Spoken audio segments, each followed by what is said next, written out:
It's been a while since we've looked at an ink that reminds me of Captain Kirk, hasn't it? So this week, we're continuing our trek through the Colorverse line to take a look at another ink in their Wisdom of Tree series, in mini bottle form. Honestly, I think it's safe to say that I am sold on these mini bottles. While the footprint does take up about the same amount of space as a standard Monteverde bottle, these tiny teardrop bottles are growing on me, and they're doing a good job at taking up more spots on the ink shelf and on my desk. Really, the only drawback on these inks is the tiny opening of the bottle and the not-so-easy-to-use pipette that comes with them. But I have a solution for that I'm going to try, and if that works out, I may do a short video on that solution. Either way, I'm going to detangent myself and get back to the review. Redwood Forest is meant as a companion ink to Coast Redwood, and if you saw that review, then you can see why these two inks would be paired together in a box set like they originally were.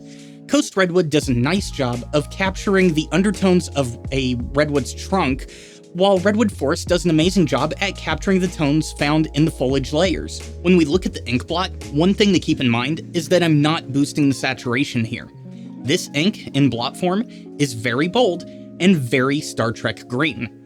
I mean, I like the lighter Captain's uniform vibes that are coming from those lighter mids, and the increase in saturation as we dip into those lower mids is very well done.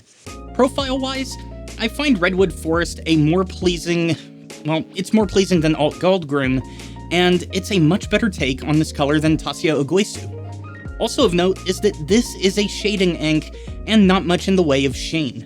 And it's not for lack of trying. You can see in the transition tones that I tried everything I could to get this ink onto the page to get some kind of sheen, and it just wasn't happening. And it's, I don't know, honestly, I find it fine that it's just not part of the Redwood Forest repertoire.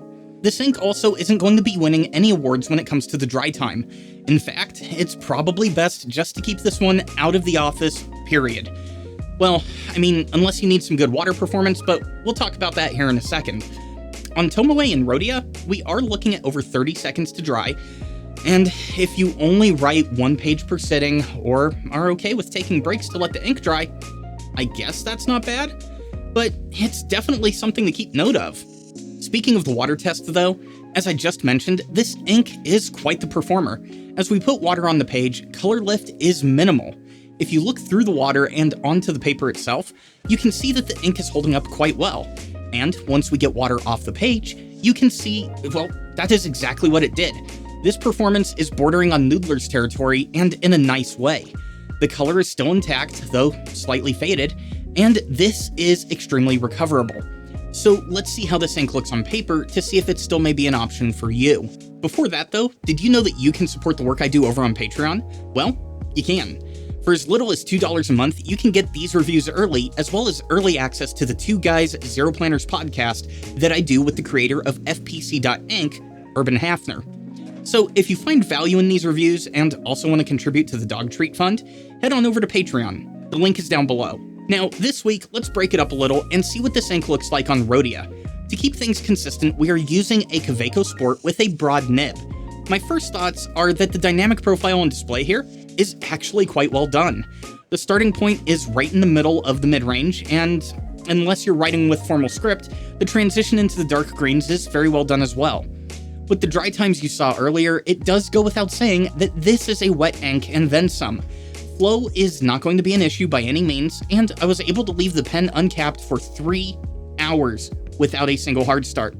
Not that I would recommend that, but it's something of note. Also, the overall color on Rhodia is very well done and complements the color of the paper in play. Pair that with the water performance, and it is a solid choice for slow writers like myself. And on this combination, it is a top slot for the gold grains. But what about Tomoe? Well, can you say oil slick? Because that's what you're going to get if you're writing in print with a broad nib.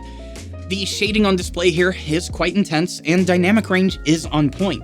But the slow dry time and heavy flow of the ink are going to make for situations where lefties and extreme angle righties are going to be at risk of ink smearing as you write.